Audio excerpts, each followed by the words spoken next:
আসসালামু আলাইকুম। আজকে আমাদের খামারের প্রতিটি গরুর গলার রশি চেঞ্জ করব।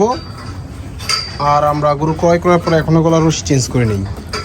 আর এই গলার রশি চেঞ্জ করার কাজটা আমি নিজেই করে থাকি, কারণ এই দায়িত্বটা রাখালে দিলে রাখাল অনেক সময় ভুল করে ফেলে, আর ভুলের কারণে গরুর ফাঁস লাগার সম্ভাবনা থাকে।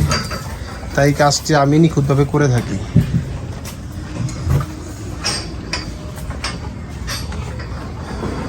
আর এই গলার মধ্যে এই পাইপটা দেওয়ার মেন উদ্দেশ্য, কারণ রশির টানে চামড়া ডিজিজ হওয়ার সম্ভাবনা থাকে, তাই রশিটা দিলে চামড়ার ডিজিজের কোনো রিস্ক থাকে না। তাই আমরা প্রতিটি গরুর গলার মধ্যে রশির সাথে পাইপ দিয়ে দিছি।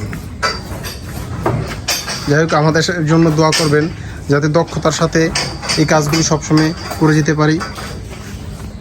আসসালামু আলাইকুম।